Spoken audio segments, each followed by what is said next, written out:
処女ストーリーポッドキャストへようこそ。Bonjour à tous, coucou Natacha. Hello Célia. Bienvenue sur Shoujo Story, un podcast dédié à la culture du shoujo manga. Vous pourrez écouter le podcast 2 fois par mois où nous traiterons d'un sujet, d'un ou d'une auteure ou d'une série.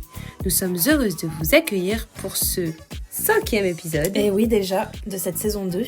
Sur Ghibli. Bonjour à tous et bienvenue dans cet épisode spécial Noël sur le studio Ghibli. Nous espérons que vous allez bien et que comme nous, vous êtes enchantés par cette saison hivernale qui rime avec famille et amis. Quoi de mieux qu'un chocolat chaud, un plaid et un film d'animation réconfortant pour finir l'année en beauté. Avec cet épisode spécial Ghibli, vous allez passer un Noël des plus doux, donc laissez-vous guider. Lorsqu'on parle du studio Ghibli, 2 grands noms sont à retenir, évidemment Hayao Miyazaki et Isao Takahata. Ils se sont tous les deux rencontrés au studio Toei Doga, dans lequel ils travaillaient bien avant la création du studio Ghibli. Amis de longue date, ils sont habitués à travailler ensemble et souhaitent créer un studio indépendant pour redorer le monde de l'animation qui s'est nettement dégradé durant les années 70. Tout bascule dans les années 80 où le projet d'adapter en long métrage Nausicaa de la Vallée du Vent voit le jour. Évidemment, Hayao Miyazaki le mieux placé pour mener à bien ce projet comme c'est lui qui publie ce manga dans la revue Animage. Mais hors de question que son ami ne fasse pas partie de l'aventure et Miyazaki se démène alors corps et âme pour que Takahata soit le producteur. Chose faite, il reste plus qu'à trouver un studio. Heureusement, Takahata est toujours en contact avec un ancien ami du studio Toei Doga qui a créé son propre studio nommé Topcraft et qui accepte le projet. Sans surprise, Nausicaa fut un véritable succès et cela permit de prouver au public qu'il était encore possible de créer de bons films d'animation. Malgré cela, le petit studio Topcraft a quand même dû mettre la clé sous la porte peu de temps après. Ne voulant pas s'arrêter en si bon chemin, Miyazaki et Takahata doivent trouver une solution pour continuer de produire des longs métrages. Peut-être est-ce le bon moment pour nos 2 amis de créer leur propre studio. Et bingo, en juin 1985, le studio Ghibli est créé par Hayao Miyazaki, Isao Takahata, ainsi que par la compagnie Tokuma Shoten, éditrice du magazine Animage dans lequel était publié initialement Nausicaa. Tout commence par les mangas. Tout, toujours. La grande aventure Ghibli commence enfin. Pour cet épisode, nous sommes aidés du livre Le Studio Ghibli par Michael Leader et Jack Cunningham et leur podcast Ghibliothèque. C'est un peu drôle le nom, je trouve. Ouais, c'est c'est bien cool. trouvé. Et il est temps pour nous de vous présenter quelques-unes des plus grandes œuvres qui ont pris vie dans ce studio. Vous êtes prêts ? Let's go! Alors, on a de nombreuses fois essayé de dresser nos top 3 de Ghibli préférés avec Célia, et moi personnellement, j'y arrive pas, parce que je les aime tous beaucoup trop pour arriver à établir un ordre de préférence. Par contre, une chose est sûre, le château ambulant fait partie de ceux que je regarde tous les ans sans m'en lasser. Ouais, et ceux qu'on va parler après aussi. Oui. Mais le château ambulant, oui, à chaque fois on dit que c'est un peu... Le château ambulant, il revient toujours. C'est quelque chose, le château ambulant. Il revient toujours. Pour ceux et celles qui ne connaissent pas encore cette œuvre, Le Château ambulant est un film d'animation réalisé donc par le studio Ghibli, sorti au Japon le 20 novembre 2004. Il s'agit d'une libre adaptation du roman de Diana Wynne Jones, si je le prononce bien, Le Château de Hurle. D'ailleurs, je vous le recommande, maintenant on peut le trouver en français dans toutes les librairies. J'ai acheté, je n'ai pas encore lu, mais il est sur ma pile à lire. Donc au départ, ce long métrage avait été confié au réalisateur Mamoru Osada, que vous devez connaître, je pense, pour ses œuvres mondialement connues comme La Traversée du Temps, qui est un de mes films d'animation préférés, je le recommande si vous ne le connaissez pas, ou encore Summer Wars, et Les Enfants Loups, Ame et Yuki, qui a fait grandement parler de lui à sa sortie. Malheureusement, le projet fut avorté, et c'est Miyazaki qui, plus tard, relancera la production. Sans surprise, la bande originale est signée du grand Joe Hisaishi, qui est un habitué du studio Ghibli. Et en plus, ce film-là, donc Le Château ambulant, marque sa 8e collaboration avec Miyazaki. Et après, il va faire tous les autres films. D'ailleurs, Joe Hisaishi, on a mis plein de titres dans notre playlist shoujo. Sur Spotify, vous pouvez trouver notre playlist de recommandations un peu de musique douce, japonaise, etc. Qui est parfaite, d'ailleurs, une playlist parfaite pour lire les mangas. À écouter en lisant, en tout cas. Donc le film, Le Château ambulant, attira à l'époque plus de 14 millions de spectateurs au Japon et à peu près 1,2 million en France, ce qui est énorme, et il reste à ce jour l'un des plus gros succès japonais de tous les temps. Petit synopsis pour vous mettre l'eau à la bouche. Nous y suivons les aventures de Sophie, une jeune chapelière de 18 ans qui, lors d'une rare sortie en ville, rencontre par hasard un beau et mystérieux jeune magicien prénommé Aoru. Se méprenant sur leur relation, une sorcière jette un épouvantable sort sur Sophie et la transforme en vieille femme de 90 ans. Ne sachant où aller et quoi faire, Sophie s'exile volontairement et se met à errer sans but dans les terres désolées. Mais le destin fait bien les choses et elle croise le chemin du fameux château ambulant de notre chère Aolu. Cachant sa véritable identité, elle s'y fait engager comme femme de ménage et l'aventure pour notre Sophie commence enfin. Donc comme tous les films du studio Ghibli, c'est une véritable claque visuelle. On a tout ce qui fait un bon film d'animation du studio, des paysages à couper le souffle, des maisons incroyables avec des décorations qui en rendraient jaloux plus d'un. Donc moi la première, la chambre de Aolu, je la trouve magnifique. Trop beau. Des plats qui font saliver et un beau garçon androgyne à la voix envoûtante. C'est peut-être pour ça qu'on aime bien le château ambulant. Je pense que Aolu en est pour beaucoup. Et en vrai, si déjà là je vous donne pas envie de regarder le film, franchement je peux plus rien pour vous, je suis désolée. Donc l'esthétisme du film est inspiré du steampunk qui étonnamment matche très bien avec le style Miyazaki parce qu'on n'a pas du tout l'habitude de ce style-là. Nous y retrouvons évidemment des machines volantes si précieuses aux yeux de Miyazaki car elles sont présentes dans presque toutes ses créations. Mais pour moi, le château en lui-même, c'est ce qui est le plus bluffant dans cette œuvre. C'est une création merveilleuse qui n'a ni queue ni tête, mais qui reste malgré tout captivante. Un peu comme un gigantesque patchwork, donc fait de plaques de métal, d'ailes avec du tissu, d'étranges pattes de poulet qui lui permettent à la fois de se déplacer sur terre, mais également dans les airs. Bref, le château ambulant peut donc se déplacer où bon lui semble, mais surtout se transformer et prendre, par exemple, l'apparence d'une devanture d'une maison tout à fait banale, ou alors d'un château extraordinaire. Bref, tout est bien pensé et cette maison regorge de secrets. Revenons à nos moutons et à notre Sophie, donc l'héroïne du film. Elle va y faire la rencontre de sa deuxième famille et se lier d'amitié avec un petit garçon appelé Marco, qui lui peut se transformer en vieillard quand bon lui semble. Et c'est pas tout, Sophie va aussi y faire la rencontre du mythique Calcifer, un esprit du feu qui fait fonctionner le château.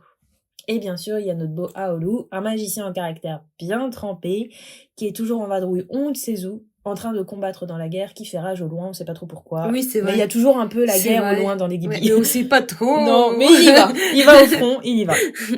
Donc on découvre dans le film qu'il utilise un sortilège bien étrange qui le fait se transformer en oiseau noir surpuissant. Et Trop beau. ouais, très beau d'ailleurs cette scène-là Les quand il se dessins. transforme et qu'on voit enfin sa forme. Non mais les dessins, ils sont magnifiques Super. à ce moment-là. Et puis encore plus tard dans l'histoire, Sophie elle va croiser le chemin d'autres personnages, dont recroiser le chemin de la sorcière des Landes, mais je vous en dis pas plus que ça risquerait de trop spoiler. C'est difficile de dire pourquoi un film du studio Ghibli nous passionne plus qu'un autre, car ils ont tous ce petit quelque chose qui les différencie et qui font de chacun d'entre eux une œuvre unique. Mais dans le château ambulant, j'ai trouvé cela génial de mettre en scène une héroïne comme Sophie, parce que contrairement à ses collègues, si je puis dire, par exemple San ou Shiro ou encore Kiki, Sophie elle a rien d'une héroïne ordinaire. C'est une petite femme d'apparence âgée, qui a mal au dos, qui a pas vraiment la carrure d'une grande aventurière, et pourtant, elle apporte au film de la douceur et du réconfort. C'est Toru. C'est Toru. J'avoue, en fait, c'est Toru version mamie. C'est Toru plus tard, quand elle a vieilli. Oh. Il manque... et Aolu, ça peut être Kyo. Hein. Et personnellement, à chaque fois que je regarde le film, je me dis toujours, purée, putain, j'aimerais bien être comme Sophie. J'aimerais bien être la mamie Sophie, parce qu'elle est toujours positive, elle est pleine de bonne volonté, et elle est toujours prête à aider les autres. Et à travers elle, Miyazaki nous prouve dans son film qu'être âgé ne signifie pas forcément que l'on devienne un personnage secondaire et qu'on peut rester l'héroïne, ou bien le héros, de notre vie. Bref, merci Miyazaki. Je pourrais vous en parler des heures de ce film tant il est passionnant, mais je crois que je vais laisser Célia vous parler de sa prochaine recommandation, qui est tout aussi passionnante. Puis il y a quand même une volonté de parler de la vieillesse, je trouve, qui est vachement qui est belle. Bien amenée, qui est belle. Qui est bien amenée et qui change de ce qu'on a l'habitude de voir dans les films d'animation contes pour enfants. Et il veut vraiment montrer que la vieillesse, ça assagit personne, parce que je vois par exemple le personnage de la sorcière des Landes qui est vraiment méchante au début, genre elle est vraiment vicieuse et tout, en devenant la petite mamie qu'elle est à la fin, genre elle devient toute douce, toute amicale, toute tendre, donc on voit que pour lui, enfin après je pense que c'est très japonais, mais il y a ce côté de les personnes âgées, on leur doit le respect et c'est des sages quoi. Ouais, c'est vrai. C'est intéressant. Et puis les méchants sont jamais vraiment très longtemps méchants chez Ghibli, et c'est ça qui est aussi très agréable et qui change pas des noir Disney. Et blanc. Ouais, où c'est très noir, très blanc dans les Disney, dans les contes occidentaux, alors que là, on a quelque chose de plus... On se dit qu'il y a un peu une sorte de rédemption qui peut être faite aussi. C'est vrai. Donc c'est assez agréable. Moi, je vais commencer par ma recommandation, qui est un peu plus mature, du coup, vu qu'on est dans le thème de la maturité. Une recommandation moins connue du studio, car c'est un chef-d'œuvre que moi-même j'ai découvert cette année et qui a marqué ma fin d'année 2022. Ça tombe un peu comme un cheveu sur la soupe dans cet épisode spécial Ghibli, parce qu'on va vous y présenter vraiment des titres hyper connus. Là, on voulait un truc un peu pour discuter, général, des titres que tout le monde connaît, et refaire un peu comme une description de chaque titre, donner des petites anecdotes un peu sympas. Mais ce film, c'est pour moi un trop gros coup de cœur et je sais que pour toi aussi, Oui, c'est Natacha, un de mes cette année, préférés aussi. tu l'as regardé et c'était un de tes préférés. Et ça s'appelle Si tu tends l'oreille. Il est sorti en 1995. Il a 27 ans. Oui. Et l'histoire, elle est issue du manga éponyme de Aoi Hiragi, qui est un shoujo manga. Et oui, on choisit aussi des recommandations shoujo. C'est vraiment un récit qui est très chaleureux et romantique et ça fait beaucoup de bien, je trouve, en cette période de Noël. Je vous conseille vraiment de le regarder. Ce film d'animation, donc, qui est réalisé par Yoshifumi Kondo, qui était pressenti comme étant le successeur de Hayao Miyazaki. En fait, ça a été son unique film parce qu'il mourut 3 ans plus tard d'une rupture d'anévrisme.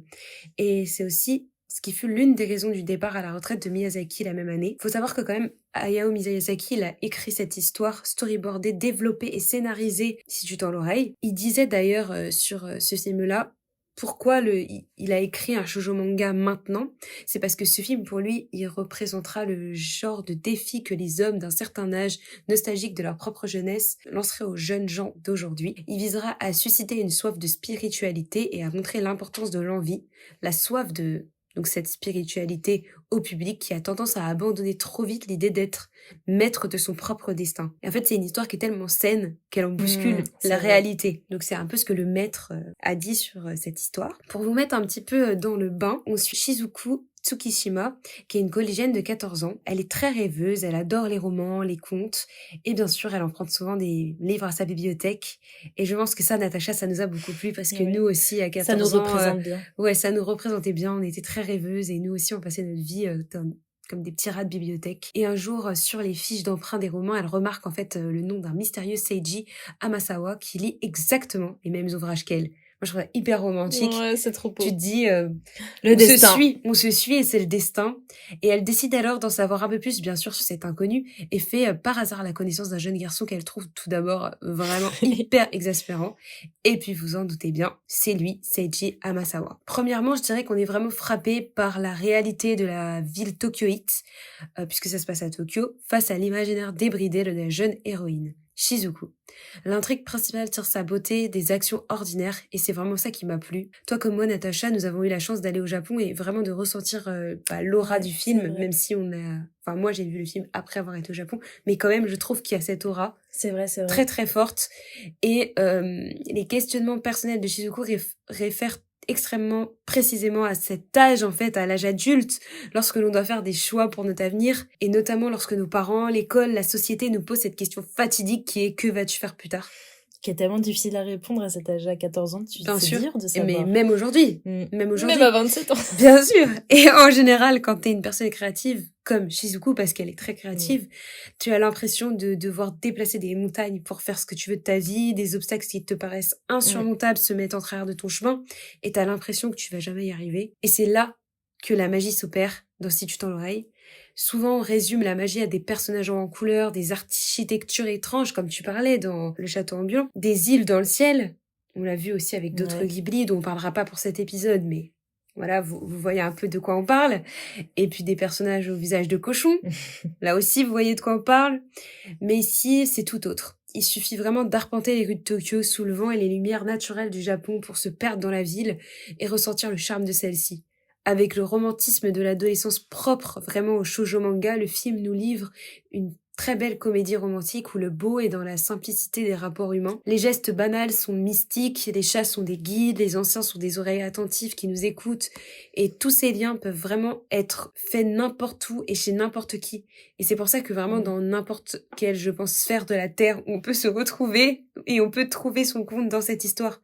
Et c'est vraiment ça qui m'a plu, c'est que c'est des questionnements existentiels qui existent chez tous les adolescents et les jeunes personnes.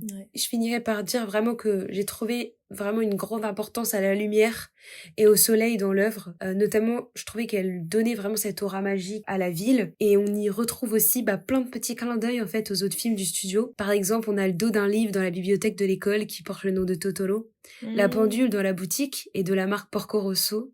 Il y a une étiquette sur laquelle est inscrit Nausicaa sur les patrons des violons dans l'atelier. Et puis, on a bien sûr la petite figurine de la sorcière vers le bureau du personnage principal qui fait référence au film Kiki, la petite sorcière. Et finalement, on voit bien que l'auteur du manga qui a vraiment inspiré cette œuvre-là, Aoi Iragi, il a publié ensuite d'autres mangas sur les mêmes thèmes, et notamment Baron Neko no Danshaku, qui est le chat baron. Enfin, vous verrez, c'est un personnage très important de l'histoire. Et le studio Ghibli a adapté ce second manga en 2002 sous le titre du Royaume des Chats. Et puis, bien sûr, il y a eu le clip On Your Mark, que toi t'as adoré, Natacha, par Miyazaki. Qui est vraiment court de 7-8 minutes, mais qui est sublime. Écrit par le groupe Chage and Asuka, je sais pas du tout si on dit comme ça. Moi non plus. Parce que c'est écrit d'une certaine manière, mais je pense. Et en fait, il a été diffusé avant le film, lors de sa sortie au Japon. Donc voilà, n'hésitez pas à aller regarder aussi toutes ces choses avant ou après Toujours votre... intéressant de voir les annexes. C'est ça, votre visionnage, parce que je pense que ça peut vraiment vous faire du bien. Pour le coup, c'est un film très feel good. Ouais, très feel good et parfait pour cette période. Vraiment, il va vous faire un grand bien. Moi, j'ai tellement pleuré devant alors que c'est même pas triste. Enfin, je sais pas, mais c'est juste, c'est beau. Moi, c'est tellement beau. Je pense que c'est vraiment de mes préférés parce que c'est très rare dans un film Ghibli qu'il y ait une histoire d'amour qui aboutisse. Ouais. Et c'est un des rares où vraiment ça aboutit à quelque chose et ça perdure. Et aussi, j'ai adoré ce côté de connaître, entre guillemets, l'autrice du Royaume des Chats. Parce qu'en fait, c'est elle qui écrit l'histoire du Royaume des Chats. Ah, évidemment, c'est pas elle dans la vraie vie, mais dans le film de Si tu tends l'oreille, on comprend que c'est elle qui, quand elle écrit son roman, en fait, le roman va devenir par la suite au Royaume des Chats, qui sera ensuite adapté encore au studio Ghibli. Et je trouve que ce lien est incroyable. Moi aussi, trop j'adore. Intéressant. Et là, maintenant, Natacha, c'est parti, hein. Natacha vous a préparé une magnifique revue sur Princesse Mononoke. Faut que je prenne mon souffle. Mais faut qu'elle prenne son souffle parce que là, pour le coup, on est dans une revue, vous allez voir, très dense. Oui. Donc oui, je vais maintenant vous parler d'un autre long métrage Ghibli qui, pour moi, montre un tournant décisif dans le travail de Miyazaki. Il s'agit du film Princesse Mononoke qui couvait à petit feu dans l'esprit de l'auteur depuis déjà presque 20 ans. Princesse Mononoke est un film emblématique qui a marqué les esprits de millions de personnes lors de sa sortie au Japon le 12 juillet 1997. Toutefois, ce film n'est pas à la portée de n'importe qui et je pense qu'il est important de spécifier que contrairement à Kiki la petite sorcière ou bien notre bien-aimé Totoro, Princesse Mononoke, c'est un film qui se tourne plutôt vers un public plus adulte, plus mature. J'ai fait l'erreur de regarder ce film très jeune lorsque j'étais encore en primaire, ou au tout début collège, bref, une erreur fatale. Ce film m'a littéralement traumatisée. Pourtant, je suis regardée jusqu'au bout, mais ça a été difficile à regarder. Il faut dire aussi que les premières scènes nous donnent un aperçu de l'atmosphère générale de l'œuvre, et celle-ci est toute sauf joyeuse et insouciante comme ce qu'on a l'habitude dans les autres films de Ghibli. L'histoire se déroule dans le Japon médiéval durant l'ère Muromachi. Jusqu'à maintenant, la forêt japonaise prospérait, protégée par divers dieux et esprits de la forêt, ou encore d'animaux gigantesques doués de parole.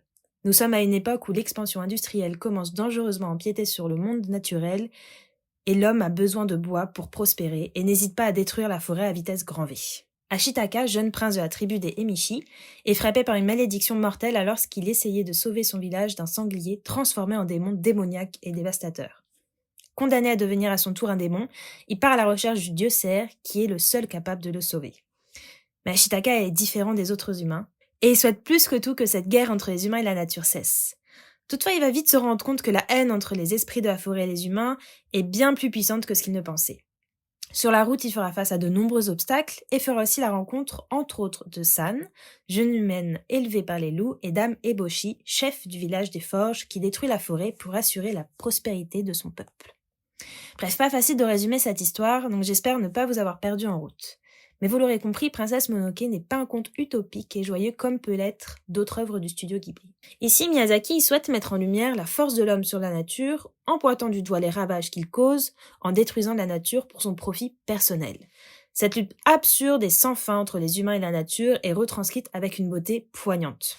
Miyazaki dira d'ailleurs lui-même « Princesse Mononoke ne vise pas à résoudre les problèmes du monde dans son ensemble, la bataille entre les dieux de la forêt et l'humanité ne peut pas bien finir. Il n'y aura donc pas de fin heureuse. Pourtant, malgré la haine et les massacres, certaines choses méritent de vivre.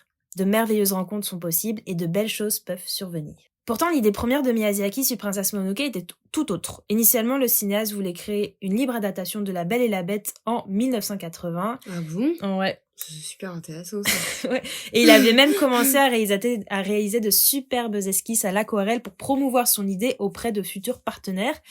Mais je sais pas si c'est malheureusement ou tant mieux, il y en a aucun d'entre eux qui ne se montrait intéressé par l'idée d'une histoire sur une jeune princesse vivant recluse dans la forêt accompagnée d'une bête sauvage. Donc Miyazaki, il a mis de côté son idée jusque dans les années 90 et heureusement, il n'a pas tout à fait abandonné car lors de la sortie du film Princesse Mononoke en 97, ça a quand même attiré plus de 12 millions de personnes, donc 12 millions de tickets ont été vendus, battant ainsi le record du film avec le plus grand nombre d'entrées, toutes productions confondues, de l'histoire du cinéma japonais. Et vous vous en doutez, ça a fait du bruit, c'est pas tombé dans l'oreille d'un sourd, tout ce succès, et Disney, il a demandé à Ghibli à ce moment-là de travailler ensemble pour la distribution mondiale de l'ensemble des œuvres Ghibli, ainsi que les futures à venir.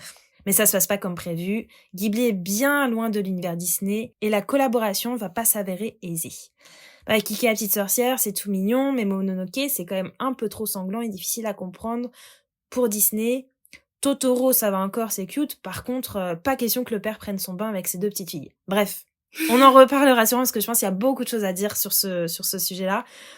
Ghibli est quand même resté assez indépendant. Qu'est-ce que j'ai vraiment apprécié à propos de Princesse Mononoke ? Je trouve, ce qui est intéressant, c'est plutôt la place de la femme dans l'œuvre.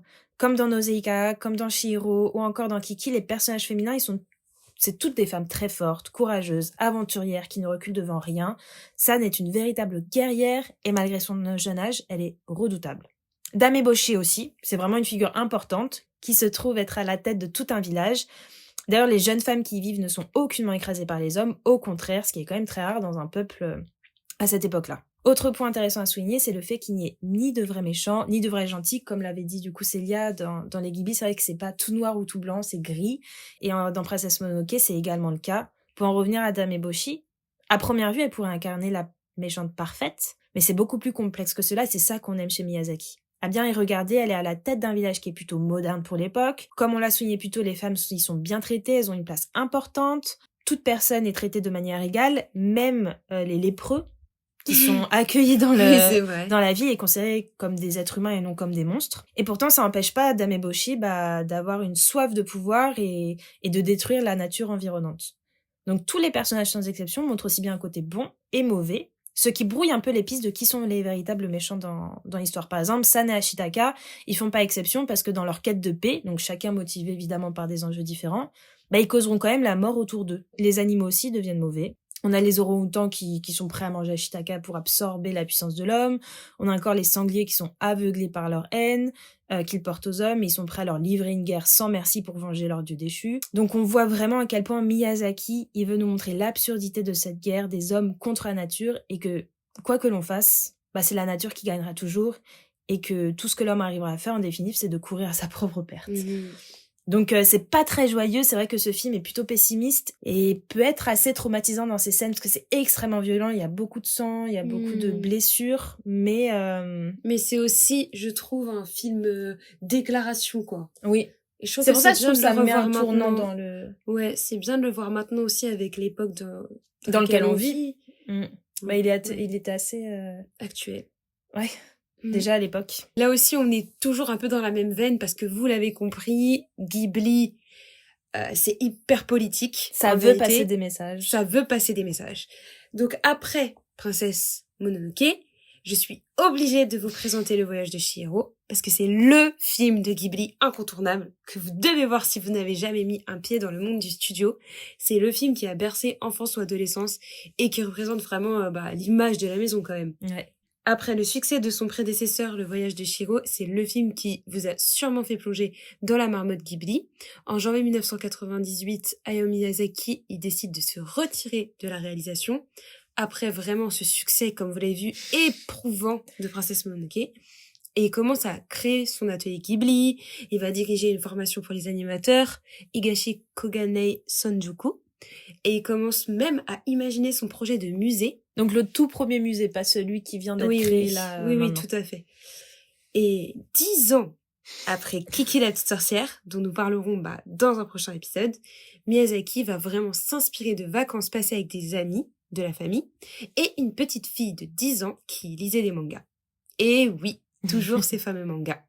Et il écrit le scénario vraiment en s'inspirant du coup de ces fameuses vacances et d'un roman de Sachiko Kashiwaba qui s'appelle La Cité des Brumes oubliées. Plusieurs thèmes lui sont chers, donc déjà, intégration par le travail collectif, très très asiatique. Je trouve cette manière aussi de réfléchir. Ça fait partie de la culture asiatique. Ça fait partie de la culture asiatique. Le voyage initiatique, le renouement avec les valeurs ancestrales et le danger de la société moderne pour la nature et les traditions. Vous voyez le lien avec ce dont Natacha vous parlait juste avant. La production de Chihiro débute en 2000. Donc le budget, c'est 19 millions de dollars. Je sais pas si vous vous en rendez compte. Et la composition de la bande originale, toujours la même chose, hein, avec Joe Hisaishi. Magnifique. Miyazaki est toujours donc à fond dans le thème du courage, des changements du monde. Et sa vision du monde, elle a beaucoup évolué quand même depuis ses débuts dans l'animation. Lui-même, lorsqu'il commençait les storyboards, le film allait durer 3 heures. Donc les producteurs, ils décident de recentrer l'histoire et de faire de son visage un personnage central. En 2001, le film sort en salle. C'est, vous vous en doutez, hein, un triomphe. Voilà, un triomphe. 30 milliards de yens en 2001, donc plus que les 5 plus grands films de cette année réunis. Et d'ailleurs, ce qui est un peu drôle, c'est que ce record a été battu en 2020, et vous savez par quoi? Demon Slayer, le train de l'infini, le spin-off des Demon Slayer. Donc la série shonen à succès. Le voyage de Chihiro a d'ailleurs reçu l'Oscar du meilleur film d'animation. C'est dingue. Et l'Ours d'or du meilleur film d'animation en 2002. Donc vraiment, c'est un film incontournable du monde des films d'animation. Vous êtes obligé de l'avoir vu. Et si vous l'avez pas vu, là, ce soir, vous allumez votre télé et vous mettez le voyage de Chihiro, pardon, en plus, le monde. Ils sont tous sur Netflix en ce moment. Donc, oui. profitez-en. Non, là, il faut y aller, les amis. Alors maintenant, donc j'ai fini de vous parler des distinctions, des récompenses, des chiffres. Ça, c'était pas le plus important. C'est l'histoire de Chihiro, une fillette de 10 ans, alors qu'elle se rend en famille vers sa nouvelle maison. Elle entre dans le monde des esprits par inadvertance. Après la transformation de ses parents en porc par la sorcière Yubaba, Chihiro prend un emploi dans l'établissement de bain therme de cette fameuse sorcière pour retrouver ses parents et regagner le monde des humains. La force du studio Ghibli, c'est vraiment de rendre l'ordinaire magique, ce dont je vous parlais juste avant, et le sublime accessible grâce à des procédés scénaristiques uniques. Par exemple, les films commencent souvent avec une humaine qui va croiser par le fruit du hasard un être magique, un totem, une manifestation surnaturelle ancrée dans le réel. Ici, Chihiro, elle est assise boudeuse sur le siège arrière de sa voiture après une erreur d'itinéraire et elle se retrouve à flâner le long d'un parc d'attractions laissé à l'abandon, là où la nature a refait ses lois. Désormais en ruine, l'idée de la démesure commence dès le parc et prévaut dans tout le film. Grande maison, grand personnage, gros appétit. C'est vrai. Une analogie qui perdure donc, et l'association du vieux parc à thème délabré, c'est le Japon contemporain, et il est en opposition avec le monde des esprits, qui représente le Japon traditionnel, mais qui est déjà, hélas, partiellement envahi par les dérives du capitalisme. Il y a bien ce côté de envahissement. Ouais, il y de a l'homme qui ça. envahit... Il aime ça, et il y a ça partout. Hein. Ouais, c'est vrai. Et Miyazaki fait vraiment de ce film, qui était censé être un conte pour enfants, en fait, un film pour tout âge. Ouais. C'est revendicateur, ça illustre les dérives de la mondialisation, ça qui entraîne donc pour lui une perte d'identité culturelle, l'individualisme, l'égoïsme et puis surtout le consumérisme insatiable, cet appétit de tout sans compter, radicalement opposé aux valeurs ancestrales du peuple japonais, donc ce que vous disiez. Très minimaliste. Voilà, très minimaliste et très soudé aussi. Miyazaki dira d'ailleurs, nous devons informer donc la jeunesse japonaise de la richesse de nos traditions. L'idée du film, c'est de recréer ce lien fort entre les traditions et la jeunesse et proposer un autre possible pour le futur où l'homme et la nature pourraient travailler ensemble. Pour sa mise en scène complexe et problématisée de la figure de la jeune fille, donc ici c'est Chihiro, Miyazaki s'inscrit dans la lignée, encore une fois, du shoujo manga, et bien sûr, ça nous plaît, c'est ce qu'on attendait. Ensuite, passons un petit peu au personnage de Sans Visage, parce que je trouve qu'il est important. Ouais, il est très important. Très il représente vraiment ce film. C'est une création, comme tu disais, emblématique de la gloutonnerie. Secrètement introduit dans les termes par Chihiro, la silhouette voilée engloutit tout ce qu'elle croise. Et d'ailleurs, il est voilé parce qu'il porte en fait un masque no, qui symbolise sous cette forme le théâtre traditionnel, donc la dissimulation de soi et la confusion des identités. C'est vrai que du coup, ça peut être n'importe qui, en fait, ce sans visage. C'est ça. Les employés des thermes sont d'abord insensibles au fracas que son visage va causer, car en échange, la créature les paye, leur fournit des pièces d'or en montagne. Mais petit à petit, c'est un désastre. La peur envahit les thermes. On y voit s'y tramer très clairement le théâtre du consumérisme et le penchant des hommes pour le jetable et l'empoisonnement de la nature jusqu'au méconnaissable.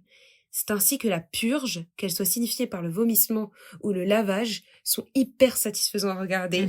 On respire enfin et c'est un moment de répit narratif qui fait du bien. On peut souffler. Franchement, quand il y a le dieu putride, Ouais. quand il le lave et quand il y a tout qui sort, tu sais, là, quand elle arrive à tirer sur le... C'est dégoûtant en même Mais temps. c'est tu te dégoûtant dis, et en même temps, tu te sens tellement bien après quand il est tout propre, enfin, C'est quand on vrai. voit le dieu sortir. Ça fait du bien, quoi. Les méchants, bah, ils sont pas tous méchants. Ouais, comme d'hab dans les Ghibli. Rubaba, c'est vraiment la preuve. Hein. Elle est gaga de son bébé, elle est prétentieuse On mais l'aime bien, bienveillante. Yubaba. Ouais, on l'aime bien. Elle est sincère avec les enfants. C'est un personnage important de rite initiatique de Chihiro. Elle rappelle également les Yama-Uba, qui sont des sorcières en fait des montagnes, dotées de pouvoirs magiques dévorant les humains égarés.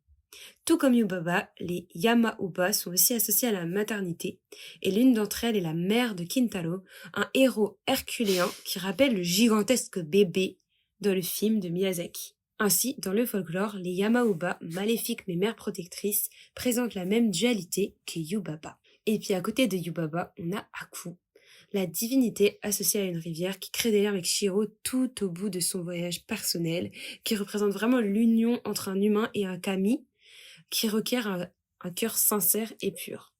Le voyage de Shiro, c'est donc le film le plus traditionnel de Miyazaki, qui nous plonge dans un voyage au cœur du folklore et des croyances du Japon traditionnel, incarné par le monde des esprits, dont l'établissement thermal rappelle évidemment les onsen. Emblématique du Japon. Et dans le Shinto, chaque élément du monde est habité par un kami, une force ni bonne ni mauvaise qui existe, normalement imperceptible, dans le monde des vivants. Le titre même du film révèle cet ancrage dans le Shinto, Kamikakushi, qui est caché par les esprits. Ça donne envie de le revoir. Ça donne envie de le revoir. Moi, Ouais. je l'ai revu il y a quelques semaines, là, et j'étais encore une fois émerveillée. Franchement, ce film, Rien que visuellement, il est sublime, quoi. Les, Comme les tous couleurs de Ghibli, mais- tête, le rouge, le bleu, moi, ça me touche vraiment. Pour ma dernière recommandation, j'ai longuement hésité de vous parler de Porco Rosso, qui est d'après moi un film du studio Ghibli qui est beaucoup trop sous-coté. Mais il me semblait quand même difficile de faire cet épisode sans mentionner Totoro. Donc je laisse mon cher Porco Rosso pour une prochaine fois, mais vous conseille vivement de le regarder si ce n'est pas déjà fait. C'est d'après moi l'un des meilleurs films du studio Ghibli, et je sais que je dis ça à chaque fois pour tous les films du studio Ghibli, mais très sincèrement, celui-ci mérite beaucoup plus de succès. Donc revenons à Totoro, cette icône du studio. Il détient une place toute particulière dans mon cœur car c'est le premier film d'animation japonais que j'ai vu de ma vie. Le film est sorti au Japon le 2 août 1986, mais il faudra attendre 1992 pour sa première diffusion en France lors du Festival du cinéma pour enfants de Corbeil-Essonnes. De Corbeil-Essonnes. Ouais, vers chez nous. Comme quoi on fait des trucs bien vers chez nous. Mais je m'attendais pas à ça. Bah ouais, il y avait un film, alors je sais pas s'il est toujours d'actualité, mais il y avait un festival du cinéma pour enfants en Corbeil-Essonnes. Et ensuite le 8 décembre 1999 pour sa sortie en salle dans toute la France. Après Nausicaa ou encore Laputa, Miyazaki souhaite renouer comme un peu avec Chihiro, avec ses racines japonaises en créant un film d'animation qui saurait mettre en valeur la culture et le mode de vie japonais. Il avait même dit « Alors que nous vivons au Japon et que nous sommes incontestablement japonais, nous persistons à créer des films d'animation qui évitent de représenter le Japon. » C'est vrai. C'est vrai, hein. Et du coup, quoi de mieux pour y remédier que de créer une belle histoire d'amitié entre deux sœurs et un esprit des forêts. Donc on est encore dans ce côté très esprit qu'il adore. Nous voilà donc plongés dans le Japon rural traditionnel. L'histoire prend place un été dans une campagne luxuriante aux magnifiques rizières, avec des temples perdus au bord de route et de vieilles maisons en bois aux portes coulissantes, hantées par de curieux petits êtres appelés les Noiraudes. C'est d'ailleurs dans une maison comme celle-ci que nos protagonistes, Tatsuo Kusakabe et ses deux jeunes filles, Mei et Satsuki, emménagent. Les deux sœurs vont alors faire la découverte de l'esprit de la forêt qui se trouve juste derrière chez elles, le mythique Totoro. Mon voisin Totoro. Et du coup, Mon voisin Totoro, c'est un film d'animation qui plaît aussi bien aux petits comme aux grands et qu'on ne se lasse pas de revoir. C'est un film qui apporte du réconfort, de la joie, de l'espoir. Et je crois que je connais personne dans mon entourage qui n'ait pas apprécié ce film. C'est vraiment un sans faute pour tout le monde. Vous avez un petit coup de mou, vous avez juste à mettre un plaid bien douillet sur vous, prendre un thé ou un chocolat chaud et vous laisser la magie de Totoro opérer. En un sens, Mon voisin Totoro, c'est un peu comme un gros doudou. Et Miyazaki le décrira d'ailleurs comme un film qui se veut joyeux et réconfortant, un film qui laisse repartir son public avec une impression positive et agréable, et je trouve qu'il a bien réussi. Oui, c'est vrai. Pourtant, parce qu'il y a toujours des pourtants dans les Ghibli, Totoro, il a bien failli ne pas voir le jour. Et là, vous me dites, quoi ? Ouais, parce que cette histoire qui peut sembler à première vue plutôt niaise n'a pas fait l'unanimité auprès des financiers du studio. Eux, ils voulaient de l'exotisme, ils voulaient de l'aventure, du rebondissement, comme dans les autres films dont on a parlé. Mais après quelques négociations, une entente est trouvée et l'idée est que le film sortira en double programme avec Le Tombeau des Lucioles qui était créé en même temps. Donc, je sais pas dans quel ordre ils ont été présentés dans les salles de cinéma, mais j'espère vraiment que pour le bien-être des spectateurs, Totoro était en deuxième position pour apporter un peu de douceur après le visionnage du Tombeau des Lucioles. Ah ouais. Parce que c'est vraiment loin d'être un film d'animation facile à regarder de par la dureté des scènes et de son histoire. Je trouve ça hyper bizarre d'avoir décidé de faire une double programme sur deux films qui ont strictement rien à voir l'un avec l'autre. Mais soit, why not? Donc sans surprise, Totoro est accueilli à bras ouverts par les Japonais, mais ce à quoi ne s'attendait pas le studio, c'est le succès du merchandising. Les produits dérivés tels que les peluches, les figurines, la vaisselle et autres goodies rencontrent une popularité monstre au Japon et par la suite dans le monde entier. Totoro deviendra d'ailleurs en 1991 le logo emblématique et la mascotte du studio, que nous connaissons si bien parce qu'il se trouve au début de chaque film Ghibli. On peut dire que Totoro, c'est un peu, entre très grosses guillemets, parce que je sais que sinon je vais prendre de la haine, mais c'est un peu le Mickey japonais. L'analogie, oui. Voilà. On peut faire une petite analogie. De Disney, quoi. Ouais. Et pour finir, je voulais vous partager quelques petites anecdotes. Donc, la figure de Totoro apparaît dans plusieurs films en dehors du studio Ghibli. Donc, par exemple, il est présent dans Toy Story 3, dans Les Simpsons, ou encore dans certains comics comme X-Men ou Sandman. Le réalisateur Akira Kurosawa, que vous connaissez peut-être par son film Les 7 Samouraïs, entre autres, a dit que Mon voisin Totoro faisait partie de ses films préférés. Et la dernière petite anecdote, je sais pas si vous avez remarqué, mais sur l'affiche officielle de Mon voisin Totoro, il y a une jeune fille qui se tient près de Totoro à l'arrêt de bus, mythique. Mais chose étrange, si vous regardez bien, c'est pas Mei ou Satsuki, comme dans le film. Et il s'agit en réalité de l'héroïne qui avait été initialement imaginée par Miyazaki. Et durant la production, Miyazaki a décidé de remplacer cette jeune fille par les deux sœurs que nous connaissons maintenant. Et j'ai trouvé ça génial qu'ils aient gardé cette petite fille pour l'affiche officielle du film, qui ressemble étrangement à un parfait mélange entre Mei et Satsuki. Voilà. On vous mettra évidemment l'image sur Instagram, mais j'avais trouvé ça marrant. Et on termine avec la dernière recommandation qui est la plus mignonne de toutes. Oui, c'est un film qui, je pense, va coïncider avec toi, ce que tu viens de nous raconter, Natacha, puisque c'est un petit bijou pour les plus petits.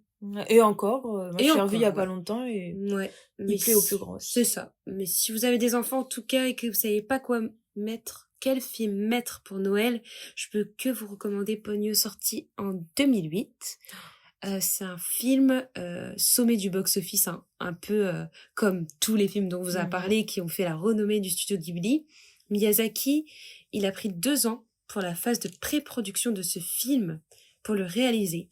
Après Mon voisin Totoro, Miyazaki a du mal à retourner sur les terres du film pour enfants pur et dur, parce que pour lui, il n'y a rien qui pouvait surpasser Totoro. La grosse peluche. Voilà. Et en fait, après un passage à la Tate Britain à Londres, il voit des tableaux pré-raphaélites et il est sous le charme, il décide de traiter la lumière complètement différemment dans son travail. Et là, ça commence en fait en 2006. Il va vraiment beaucoup s'inspirer d'aquarelles, et c'est une première pour un film Miyazaki. C'est le 2e film du studio Ghibli à utiliser des aquarelles après Mes voisins les Yamada. Et dans les esquisses préparatoires, il va vraiment utiliser, comme je disais, beaucoup de matériel différent, ce qu'il avait jamais fait avant, notamment des pastels et des crayons à mine tendre. Ça va changer le souci du détail qui lui importe tant. Et son excellence en termes d'animation 3D n'a vraiment rien à envier à un Disney ou à un Pixar. Mais là, il va se vraiment se focus sur la main et sur ses dessins à la main. Ponyo est exclusivement dessiné à la main. Le processus est bien sûr très dense et très laborieux puisqu'il existe 170 000 plans C'est énorme. dessinés à la main. Et d'ailleurs, c'est Miyazaki qui va dessiner les vagues. Ponyo, je sais pas si vous vous rappelez de cette La scène scène mythique, mythique. ouais, magnifique avec les vagues qui viennent Et Ponyo qui envahir court dessus, là. toute la côte et Ponyo qui court dessus. Trop Et ben mignon. voilà, l'approche des dessins là, elle va être beaucoup plus plate en fait, qui est vraiment sous forme d'aplat. Et le crayon tendre permet aux plus petits de s'approprier en fait l'univers. Il y a des couleurs beaucoup plus peps et on peut rentrer dans l'univers très facilement. C'est vraiment des codes du conte pour enfants, de l'animation pour enfants. Ponyo, c'est un film joyeux à l'état pur qui célèbre la beauté de l'eau. On y suit Ponyo, piégé dans un petit pot de confiture, et Sosuke la sauve et décide de la garder avec lui. Le petit garçon lui promet de la protéger et de s'occuper d'elle, mais le père de Ponyo, Fujimoto, qui est un sorcier autrefois humain qui vit tout au fond de la mer, la force à revenir vers lui dans les profondeurs. Mais Ponyo, vous en doutez bien, elle veut rester humaine et elle s'échappe pour retrouver Sosuke. Mince alors, elle répand l'élixir magique de Fujimoto dans l'océan et ça provoque des vagues gigantesques et engloutit tout le village de la côte. Elle est très maladroite, la petite Ponyo. Ouais, mais en vrai, c'est un peu la maladresse des enfants aussi, Ouais, je mais trouve. c'est pour ça que c'est très mignon. Mais c'est un conte de fées vraiment pour enfants simple. Pourtant, on est vraiment dans le principe du monde inversé, puisque le terrain de jeu des enfants, c'est le monde réel, celui que Ponyo a investi avec sa magie et sa force. Encore une fois, on note qu'on suit l'histoire d'une créature féminine, et ça fait plaisir. À chaque fois, on est face à des personnages féminins hauts en couleur. Le personnage de Ponyo, créature marine désirant la terre, rappelle évidemment la petite sirène d'Odersen. Le personnage de Fujimoto, génie misanthrope sous-marin, emprunte sans doute au Capitaine Nemo de Jules Verne. Lisa, la maman de Sosuke, Elle est trop belle, elle est adorable. c'est l'être réconfortant et sûr qu'on voudrait avoir à nos côtés en fait. C'est la maman dont on a envie de se lever dans les bras, qui est On a drôle. envie qu'elle nous prépare un ramen. Mais oui, elle est drôle, elle est courageuse, elle est espiègle, elle attend pas mais elle agit quoi. Elle est pleine de vie, empathique, aimante, et je pense que c'est un peu une cousine de Fio dans Porco Rosso ou de Kiki, dans Kiki et la petite sorcière. En fait, c'est un peu... Ça m'étonnerait pas. C'est la maman parfaite, le quoi. ouais. C'est la maman parfaite. Et d'ailleurs, les références du film sont diverses. Sosuke est fondé sur le fils de Miyazaki, Goro, Trop bien. lorsqu'il avait lui-même 5 ans. Et le nom de Sosuke vient du héros de La Porte, Mon, qui est une nouvelle de Natsume Soseki. La vieille femme amère de la maison de retraite, Toki, elle est inspirée de la mère d'Hayao Miyazaki, qui avoue avoir pensé à ce qu'il lui dirait quand il la rejoindra. La petite ville portuaire de Sosuke devient un monde enchanté où la magie est partout, et elle fait référence au village côtier de Tomonura, un port de la ville de Fukuyama, dans la préfecture d'Hiroshima, situé dans le parc national de Seto Nekai au Japon, où Miyazaki a séjourné en 2005. Donc vous voyez, dans les Ghibli en général, il y a toujours des liens avec la vie de Miyazaki. Inspiré. Et je finirai par vous parler de la nourriture, car je pense que dans tous les Ghibli, ça a une place très très importante. On attend ces scènes avec impatience d'ailleurs, parce que c'est toujours très beau. La tourte de hareng au potiron, les ramen, la brioche aux haricots rouges, cette myriade de mets délicats préparés puis dessinés par Hayao Miyazaki n'éveillent pas uniquement nos sens. Ils ont un rôle déterminant dans le développement de la narration et des personnages. On dit que la nourriture et l'alimentation sont étroitement liées à la culture et à la famille et à l'émotion. Et là, moi je trouve que pour le coup là, on est forcément au Japon, mais on est forcément surtout en Asie, où on montre son amour par la nourriture. Et c'est ainsi que le ramen luisant de Ponyo, l'œuf au plat de Patsu et Chita sur un toast, ou encore, après la transformation de ses parents en cochons, Chihiro qui trouve du courage en dégustant ses onigiri, tout ça, ça réfère à des émotions, des sentiments, et nous, les spectateurs, on se sent encore plus proche des personnages qui nous éveillent l'appétit. Et bon, est-ce que c'est pas ce on a besoin pendant les fêtes ? Si, totalement. On espère vraiment que vous avez pu passer un bon moment avec nous dans cet épisode. On sait pertinemment que vous connaissez sans doute ces films incontournables, mais parfois, des petites anecdotes nous permettent de mieux appréhender l'œuvre et ses auteurs. N'hésitez pas à nous dire ce que vous en avez pensé sur notre page Insta, où nous publierons comme à notre habitude des images de chacun des films. Et puis en plus c'est la période de Noël, donc vous allez voir, on vous a préparé des jolies images de Noël pour pimenter tout ça. En attendant, voici quelques adresses et tips pour faire votre shopping de Noël. Rendez-vous à la boutique Pop-Up Store Maison Ghibli, au 21 rue des Archives à Paris, pour les personnes résidant en Île-de-France. Sinon, vous pouvez vous procurer tout le beau merch dont on vous a parlé sur leur site, qui est maison-ghibli-du-6 ghibli.com, si vous ne pouvez pas vous déplacer. Ensuite, si vous aimez les jolies illustrations Ghibli, nous on vous donne rendez-vous sur l'Instagram de l'illustratrice Rikako 1988, où vous pourrez admirer des magnifiques fanarts de l'autrice parce qu'elle fait vraiment un travail formidable. Et là, pour le coup, vous avez vraiment aussi tout le côté shoujo qu'on aime entre les personnages. Vraiment que des pairings super mignons et tout. Donc voilà, si vous aimez, vous pouvez aller soutenir cette illustratrice. Elle sait pas du tout qu'on parle d'elle, mais voilà. Ça nous fait plaisir. Voilà, ça nous fait plaisir. De vous partager nos découvertes. C'est ça. Et ensuite, pour tout le monde, tout le catalogue Ghibli est disponible sur Netflix. Donc ceux qui possèdent l'abonnement, ça sera hyper simple pour vous de pouvoir regarder les films pendant cette période de Noël. Et sinon, vous pouvez trouver tous les films de seconde main en DVD sur Le Bon Coin ou le Vinted. Et on vous recensera les meilleures offres qu'on trouve courant décembre. Nous vous souhaitons une de très belles fêtes de fin d'année et beaucoup de bonheur à vous et vos proches. Et puis on se retrouve en janvier pour un nouvel épisode débat. À la prochaine! À la prochaine, bonne fête! Merci beaucoup d'avoir écouté cet épisode jusqu'au bout, nous espérons qu'il vous a plu. Et si c'est le cas, n'hésitez pas à le partager et à en parler autour de vous. Vous pouvez également nous suivre sur notre page Instagram Shoujo Story et nous envoyer des petits messages, nos DM sont toujours ouverts pour qu'on échange ensemble. Vous pourrez également retrouver les épisodes sur toutes les plateformes de streaming ainsi que sur notre chaîne YouTube et tout ça gratuitement. Portez-vous bien et à la prochaine. Ciao! 皆さんありがとうございました。